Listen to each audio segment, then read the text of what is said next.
Bueno, pues antes, en otro vídeo anterior hemos visto los individuos que más proclives son para tener accidentes, como son dentro de los peatones, los niños y los ancianos. Y también los conductores que más accidentes tienen, como son los jóvenes, el grupo de riesgo a la hora de tener un accidente, como son los jóvenes, los ancianos y los conductores de vehículos de 2 y de 3 ruedas. Ahora, en esta segunda parte del tema de los accidentes, vamos a hablar en sí de los primeros auxilios, de qué tenemos que hacer cuando se produzca un accidente. Lo primero que tenemos que tener en cuenta es comportamiento. Cuando se produce un accidente, ¿qué obligaciones tenemos? Pues que sepas que dice la ley, dice que todos estamos obligados a prestar auxilio cuando se produzca un accidente de circulación. Todos los usuarios. Cuando hablamos de todos los usuarios nos estamos refiriendo tanto a los conductores, tanto a los peatones, como aquel que presencia un accidente. Todos los usuarios están obligados a prestar auxilio cuando se produce un accidente. El hecho de no hacerlo, si no lo hiciéramos, estaríamos incurriendo en un delito, que es delito de omisión del deber de socorro, ¿de acuerdo? Entonces, estamos todos obligados. Ahora, se pueden dar, cuando hay un accidente, se pueden dar 3 situaciones. La primera situación es que solamente tengamos daños materiales. Segunda situación, que haya heridos o muertos. 1, o bien la policía ya personada en el lugar del accidente, o bien que la ayuda esté organizada. Y 2, pues que seamos los primeros en verlo. Vamos a ver cómo nos vamos a desenvolver. En el caso de que solamente tengamos daños materiales, es muy sencillo. Lo que tenemos que hacer en caso de que nos veamos involucrados será apartar el vehículo, sacarlo fuera de la calzada y del arcén para no molestar al resto de la circulación. Recuerda que tú, en el caso de que hayas tenido un accidente, es una emergencia, y si no puedes sacarlo a otro sitio, lo pones en el arcén, aunque sea el arcén de una carretera, porque no estás parado ni estacionado, estás detenida o detenido, pues lo pones en el arcén. Lo señalizas correctamente, ¿de acuerdo? Es decir, poniendo los triángulos de preseñalización de peligro en el caso de que los tengas, y si no, la señal V16, lo señalizas. Te bajas del coche con tu chaleco si estás en carretera y le das. Haces un parto amistoso con la otra persona, ¿de acuerdo? Que es este formulario que previamente te habrán dado en tu compañía de seguros, el cual pues primero rellenas en esta columna de color azul, se pone datos del conductor A, que puede ser cualquiera de los dos, puede ser A o B, y en el lado de la derecha datos del conductor B. Entonces, datos de A, ahí te irán poniendo nombre, apellidos, número de DNI, teléfono, tipo de carné, número de póliza de tu compañía de seguros, el número de póliza, que es el número del seguro, domicilio, ¿de acuerdo? Y aquí los datos del B. Aquí se hace un croquis de cómo estaba el coche A, de cómo estaba el coche A, de cómo estaba el coche B. Se firma. Ambas partes se quedan con un ejemplar y se lo mandáis a vuestras compañías de seguros, a las respectivas compañías de seguros. Entonces, las dos compañías se ponen de acuerdo a ver quién ha sido el que ha tenido la culpa del accidente, que tendrá que indemnizar al contrario. Pero lo hará automáticamente la compañía de seguros. ¿De acuerdo? Con este formulario lo que se van es a reducir los costes y los tiempos de espera. Ya te llamará tu compañía. Si tú eres el vehículo perjudicado, te llamará tu compañía de seguros para que lleves el coche al taller que ellos te digan, para que un perito valore los daños y después te lo arreglen. ¿De acuerdo? Eso solamente si hay daños materiales. No es necesario llamar a los agentes, salvo que una de las partes lo pida. ¿De acuerdo? Eso cuando solamente hay daños materiales. Pero cuando en el accidente se producen daños corporales, hay muertos o heridos, En ese caso, sí que será obligatorio llamar a los agentes. Será necesario llamar a la policía porque se tienen que tomar una serie de datos, de huellas, para determinar quién ha sido el que ha tenido la culpa de ese accidente. ¿De acuerdo? Entonces, llamaremos a la policía. Si nosotros llegamos al lugar de un accidente donde la policía ya está personada, ya no tenemos que hacer nada, sencillamente continuaremos la marcha y no prestaremos demasiada atención a lo que está ocurriendo, porque muchos accidentes, cuando en una calzada de la autopista se produce un accidente, automáticamente en la contraria se produce lo mismo, pues por el efecto mirón, porque la gente se pone a mirar a ver qué ha pasado y entonces chocan los del otro lado. Entonces, cuando la ayuda está organizada, sencillamente continuar la marcha, que ya no es necesaria nuestra colaboración. Intentamos no quitar la vista de la carretera para no volver a tener otro accidente, ¿de acuerdo?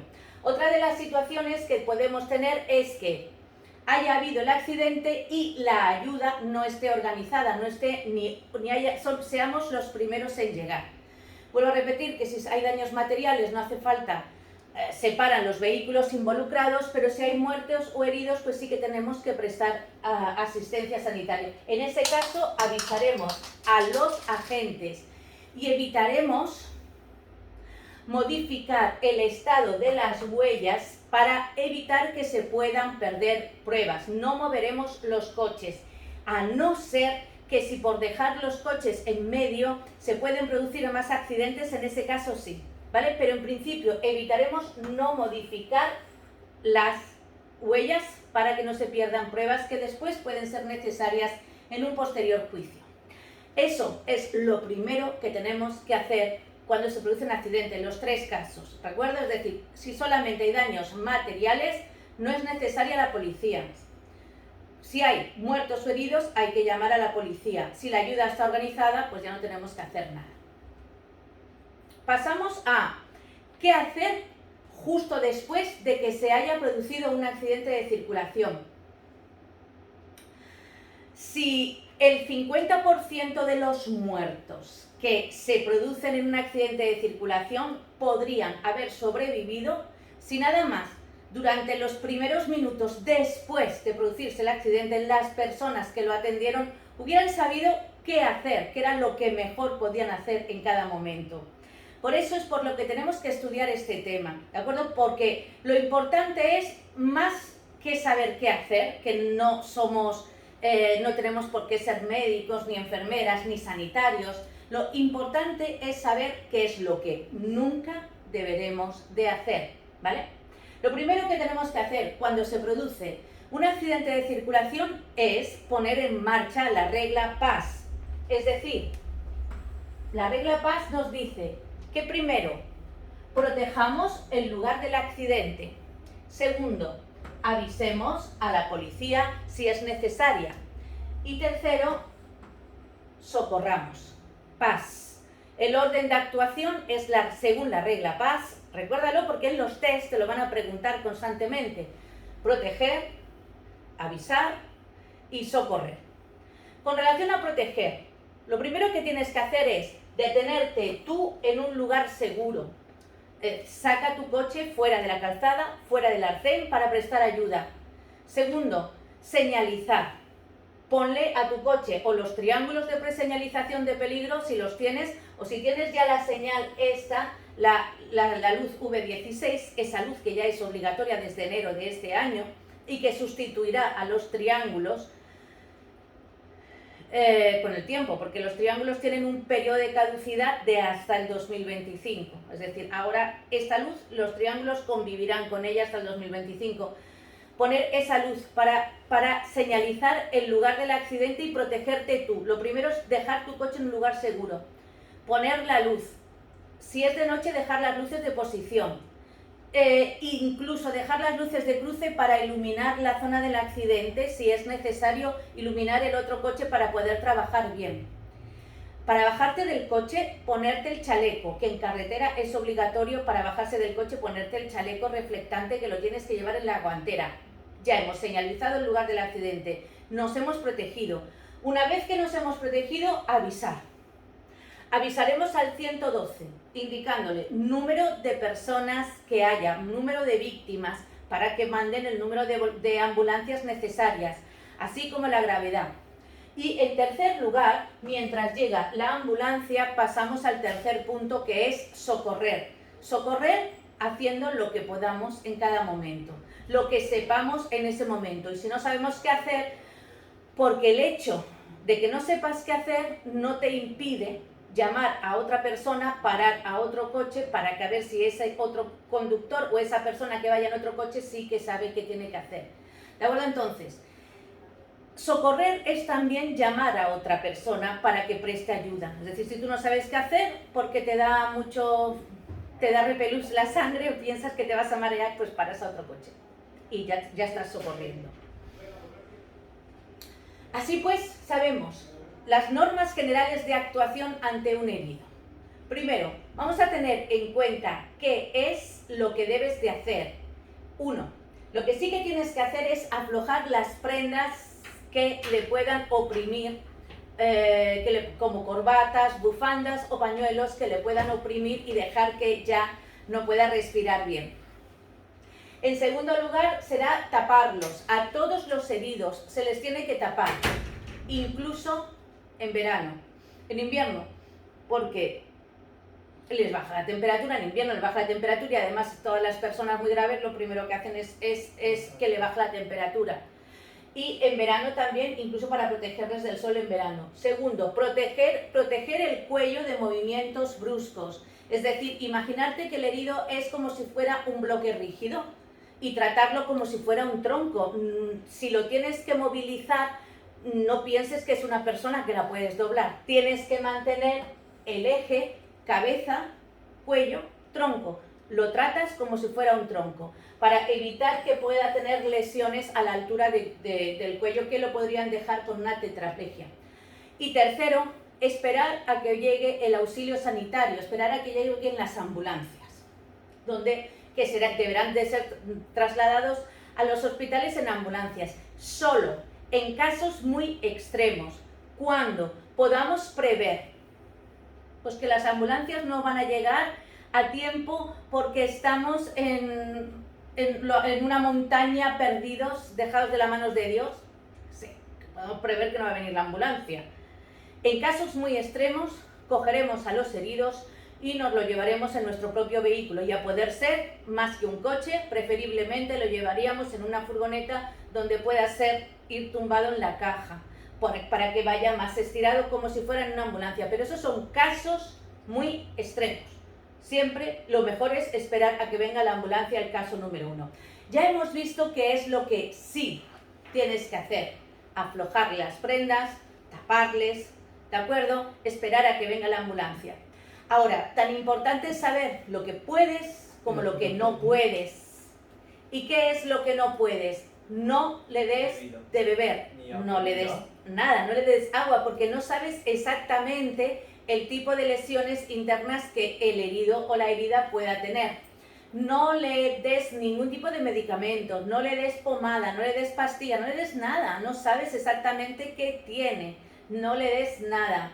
No les hagas andar, con el conque de que no se le enfríe la lesión, que no se le enfríe la pierna y así le va a doler más. No los muevas, porque el moverlo se puede aumentar la lesión, se puede agravar la lesión que esta persona pudiera tener. Si tienen casco, no se lo quites, porque no sabes exactamente el tipo de lesión que esta persona pueda tener. ¿De acuerdo? Estos son todo lo que tenemos que tener. Y no toques las heridas, porque se pueden infectar.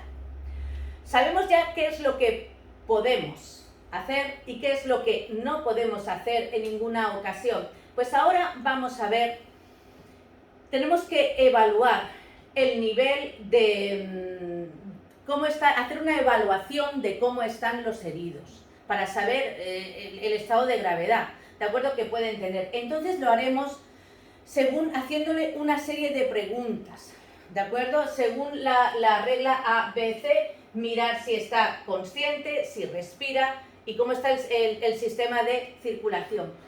Nosotros vamos a hacer esta serie de preguntas, lo veremos mejor con este esquema. Las 4 preguntas claves son: A, ¿está consciente? Primero, si está consciente, pasamos a la siguiente pregunta. ¿Está consciente? Sí, vale. ¿Respira? Sí, vale. ¿Tiene pulso? Sí, vale. ¿Tiene hemorragias? No. Vale, pues si está consciente, respira, tiene pulso y no tiene hemorragias, lo ponemos en posición de defensa, que es tumbado de lado, con la cabeza más baja que el resto del cuerpo. Lo tumbamos de lado en este tipo de posición, en la que se llama posición de defensa, que es la posición de cúbito lateral estable. Se llama posición de defensa porque de esta forma el herido queda completamente inmovilizado y se hace una autodefensa, no puede rodar sobre sí mismo, como tiene la cabeza más baja que el resto del cuerpo. En el caso de que vomite o eche sangre, no se puede ahogar, que sería lo que le podría ocurrir si lo tuviéramos tumbado boca arriba, ¿de acuerdo? Y además, si está tumbado boca arriba, se puede producir una relajación si se queda inconsciente del músculo de la lengua y se la puede tragar y se puede ahogar con su propia lengua. De esta manera lo evitamos, ¿de acuerdo? O sea que ya sabemos, herido número 1, lo hemos puesto en posición de defensa, ¿de acuerdo? Herido número 2, se puede dar esta otra situación. Lo dejamos así y nos vamos a buscar al siguiente herido, a hacerle una evaluación rápida. ¿Está consciente? Sí, vale. ¿Respira? No. Si no respira, mal, porque va a entrar en parada cardiorrespiratoria. Si entra en parada respiratoria, entra a los minutos en parada cardíaca. Por lo tanto, ¿qué es lo que tenemos que hacer? Tenemos que hacer la reanimación cardiopulmonar, la reanimación combinada de pulmones y de corazón, ¿de acuerdo? Para hacer la reanimación cardiopulmonar, lo que haremos será poner al herido boca arriba, en la posición de cúbito supino, boca arriba, y le abriremos las vías aéreas con la... ¿de acuerdo? Le abriremos con la maniobra frente-mentón para que el aire le insufle. Nos colocamos para insuflar el aire que le entra a los pulmones.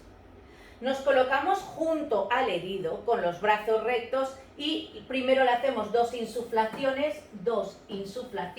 y después le hacemos 30 masajes. ¿De acuerdo? Y lo que vamos a masajear es el corazón. El corazón está en el centro del tórax, es decir, el corazón no está en la izquierda, sino que está en el centro del pecho, pero inclinado hacia la izquierda. O sea que lo que tenemos que bombear desde fuera es el corazón. Y tenemos que buscar el lugar de compresión, porque si estamos intentando bombear el corazón desde fuera y le estamos haciendo un masaje donde no hay nada, encima le estamos haciendo daño. O sea que lo primero será localizar el lugar de compresión. Para ello, pues buscamos con nuestros dedos donde se unen las costillas. Ponemos un dedo y sobre esa mano, sobre ese dedo ponemos una mano y sobre esta mano la contraria. Y ahí es donde yo, por ejemplo, tengo el corazón. Cada persona lo tiene a una medida, hay que buscárselo. Al herido, como se le hacen 2 insuflaciones cada 30 masajes, le bombeas 30 veces, le bombeas 30 veces el corazón, le masajeas. Y tienes que volver otra vez, si estás solo, a la altura de la boca para insuflarle aire. Entonces, o bien le haces una señal, yo qué sé, con un boli o con lo que tengas a mano, o si no, te quedas con la parte que se ha quedado enrojecida de la primera compresión para irte a la altura de la boca sin quitarle el ojo a lo que has comprimido, para luego ir directamente a hacerle el masaje a la altura del corazón y no tener que volver a localizarlo. Tercer supuesto. En este caso tenemos, ¿el herido está consciente? Pues sí. ¿Respira? Sí. ¿Tiene pulso? No, no tiene pulso. A ver, si no tiene pulso, estamos otra vez en la misma situación. Volverá a entrar en parada cardiorrespiratoria. Si se queda sin pulso, entra en parada respiratoria y cardíaca. O sea que tenemos que volver a hacer en esta situación otra vez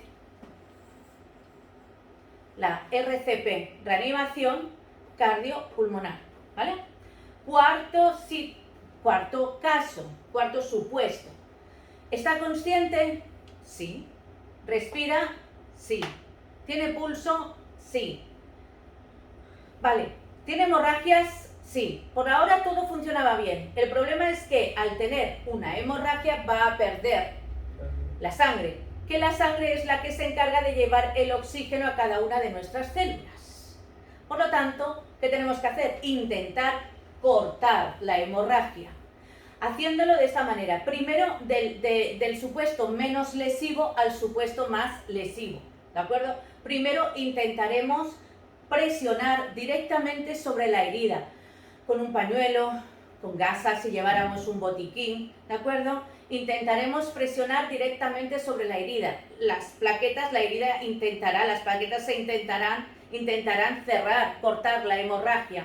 Si eso falla, lo que haremos será elevar el miembro. Al elevar el miembro le llegará menos afluencia de riego sanguíneo. Si falla, entonces lo que haremos será comprimir directamente la arteria. Las arterias van por las caras internas de las extremidades para estar más protegidas. Entonces comprimiremos la arteria apretando la carne, los músculos contra el hueso, ¿de acuerdo? Para cortar el riego sanguíneo. Y ya, como última medida, y en el caso de que hayan fallado todas las medidas anteriores, si ha fallado todo, si son hemorragias masivas, ha fallado todo, o en caso de amputaciones y no hay manera de cortar la hemorragia, entonces, en un caso ya in extremis, lo que haremos sería poner un torniquete, porque además esta es una medida que puede agravar la supervivencia, por ejemplo, del herido, ¿vale? Otro caso sería, aquí tenemos todas las situaciones, ¿vale? Bien, pues ahora vamos a ver los heridos, más despacio cada una de las situaciones, para poder desarrollar todo aquello que no hayamos entendido en la explicación anterior, ¿vale? Entonces, los heridos, si están conscientes, recuerda que los vas a poner en posición de defensa, que es tumbados de lado con la cabeza más baja. Si están conscientes, si respiran con dificultad, no, los vamos a poner siempre que estén conscientes y respiren con dificultad, los pondremos semisentados para que respiren un poquito mejor. Si están inconscientes, ¿de acuerdo? Les mantendremos las vías aéreas permeables, le haremos la maniobra frente-mentón para que le entre el aire a estos heridos. La posición de defensa sirve para mantener las vías aéreas abiertas y evitar que el herido ruede sobre sí mismo, se mueva y aumente las lesiones, porque si el herido se queda tal y como estaba en el momento de producirse el accidente, el 50% de los heridos, si los llevan al hospital tal y como se quedaron, sobreviven. Pero por una mala atención en los primeros momentos, muchas de las lesiones se agravan, ¿de acuerdo? Entonces, la posición de defensa pondremos así a los que tengamos que dejar solos o a los heridos que vomitan. En general, los que respiran, tienen pulso, están conscientes, ¿de acuerdo? Entonces, lo que primero haremos será tumbar al herido y la mano izquierda levantarla. Luego le giramos esa mano por detrás del cuello y también le giramos la misma pierna. Y luego los hacemos rotar la misma pierna izquierda y los hacemos rotar sobre sí mismos. Los hacemos rotar sobre sí mismos dejando al herido completamente inmovilizado. No le pondremos absolutamente nada debajo de la cabeza. La cabeza tiene que quedar hacia abajo por si vomita o por si echara sangre para que no se ahogue. Tenemos compresiones torácicas. En este caso vamos a hacer el masaje cardíaco. Ya sabemos que ponemos al herido boca arriba, Ponemos el talón de la mano en el centro del pecho, lo que tenemos que bombear así, con esta técnica, el talón de la mano en el centro del pecho. Le masajeamos 30 veces, ya sabemos que si hay 2 heridos, el ritmo de compresión son 2 insuflaciones por cada 30 masajes. Si hay 2 auxiliadores, uno está a la altura de la boca y otro está preparado a la altura del corazón. Empieza siempre el aire. Primero le metemos el aire. Primero le metemos el aire a los pulmones. Y después bombeamos la sangre para que coja ese aire para mandársela al resto de las células, al resto del organismo. Lo primero tiene que ser, los pulmones tienen que estar llenos de aire, ¿de acuerdo? Para que llegue la sangre y llevamos el oxígeno al resto del organismo. Nos arrodillamos al lado de los heridos y hacemos 30 masajes después de 2 insuflaciones. Si estamos solos, tenemos que hacerlo solos. 2, 30, 2, 30. El boca a boca, ¿cómo se hace? Hacemos la maniobra frente-mentón, que lo que hacemos es ponemos los pulgares detrás de las mandíbulas y los índices a la altura de la frente o de las sienes y tiramos de lo que es de la mandíbula como hacia adelante y entonces se va la cabeza hacia atrás. Esa es la maniobra frente-mentón. Le insuflaremos aire, el aire que nosotros le insuflamos, el aire que exhalamos, lleva parte de oxígeno, exhalamos oxígeno que no ha necesitado nuestro cuerpo. Y entonces ese es el oxígeno que coge la persona, que absorbe la persona y que aprovecha la persona a la cual le estamos haciendo el boca a boca. ¿De acuerdo? A los niños mantendremos la respiración artificial hasta que respire o hasta que venga la ambulancia y nos releven. A los niños se le hace la maniobra boca-nariz. Lo que le hacemos es taparle la nariz a una persona adulta e insuflar aire, pero como si estuviéramos inflando un globo. Tapamos con nuestra boca su boca e insuflamos aire, pero sostenido igual que cuando inflas un globo, para evitar que se pierda ese aire. El hecho de pinzarle la nariz es porque si no le insuflamos aire y el aire busca el recorrido más fácil, que es salirse por la nariz. Por ese motivo le tenemos que pinzar la nariz. Y entonces a los niños lo que se le hace es sujetarle con nuestra boca, le sujetamos boca-nariz y le insuflamos por las 2 vías, ¿vale? Si hay 2 reanimadores, cada 2 minutos se cambian, ¿de acuerdo? Se sujeta la frente, se tapa la nariz, se toma el aire, como hemos dicho, se insufla. Comprobamos la elevación del pecho, porque si su pecho, como estamos muy cerca de él, nos fijamos que se está elevando el pecho. Si se está elevando es porque le estamos haciendo bien, le estamos metiendo aire. Si no se eleva el pecho, el aire no le está llegando a los pulmones, ¿de acuerdo? Y hacemos una segunda, ya sabemos, una segunda insuflación, que son 2 insuflaciones y después 30 masajes. Así es como lo vamos a hacer. Vamos a quitar esto. Pasamos a las hemorragias. Hemos visto, primero tenemos que hacer la pregunta, ¿está consciente?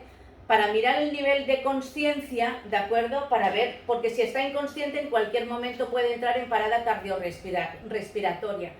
¿Está consciente? Sí. ¿Respira? Sí. ¿Tiene pulso? Sí. Y si no, hacemos la RCP, que acabamos de ver cómo se hace la RCP.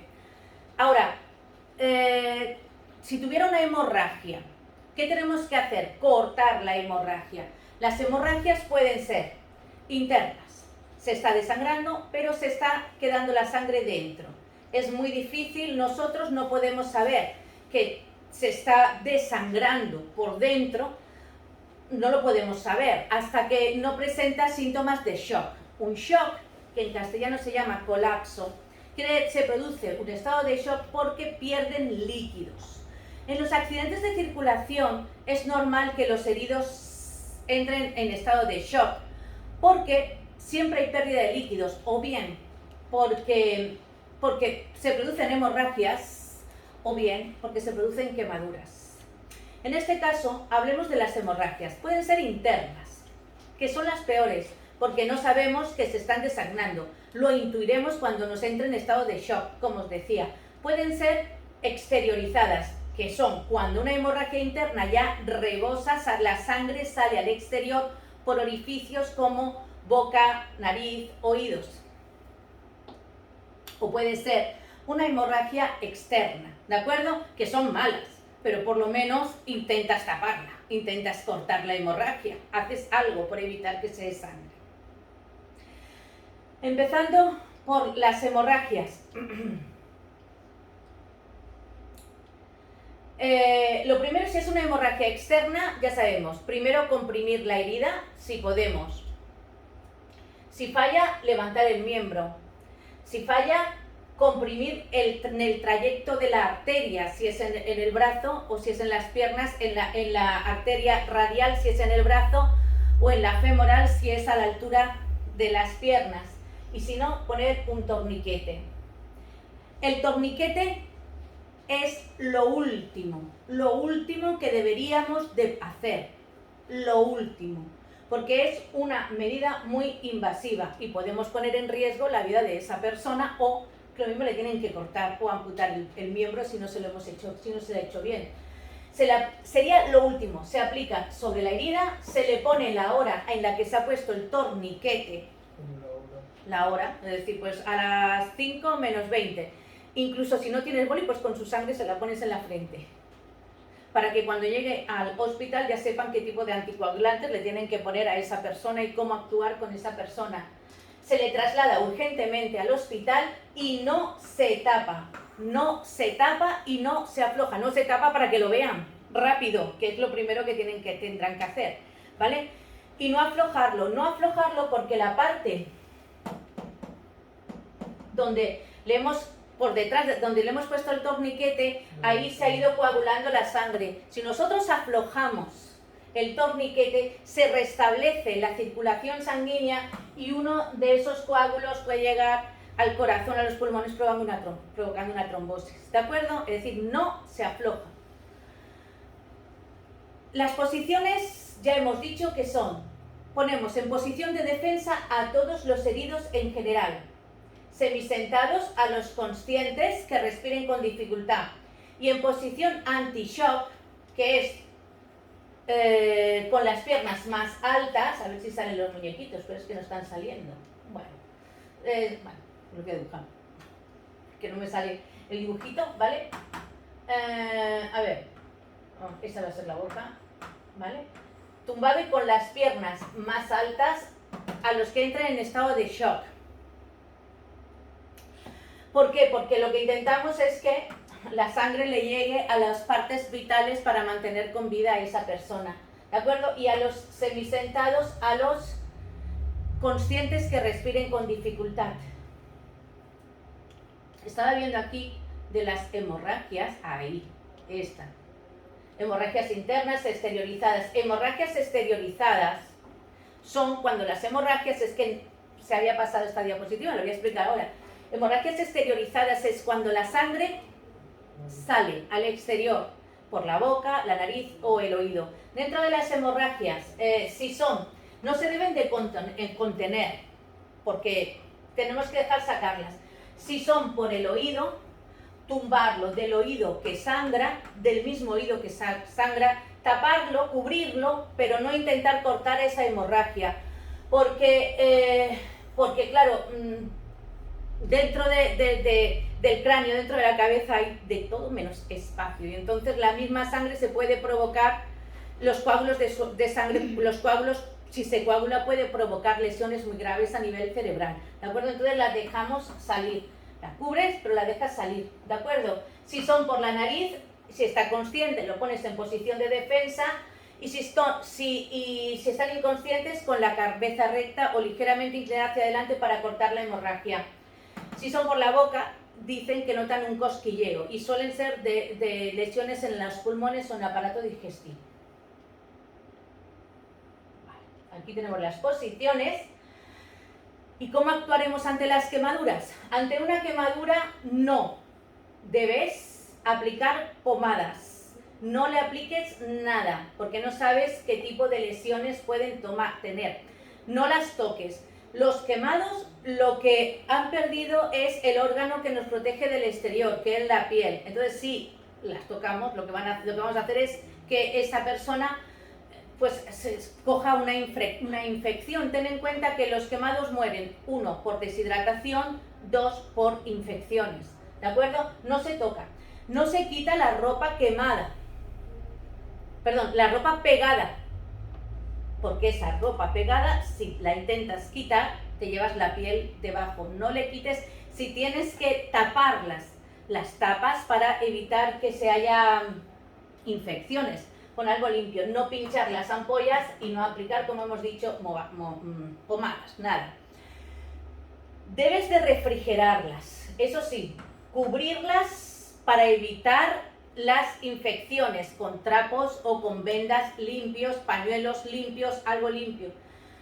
Mantener las zonas elevadas y separadas los miembros, las extremidades, si es en la mano y lo vas a vendar flojito, pero no vendes los 4 dedos, porque es que si no luego se los tienen que separar, ¿de acuerdo? Y se vendarían en todo caso separando las extremidades y pueden aparecer dificultades respiratorias.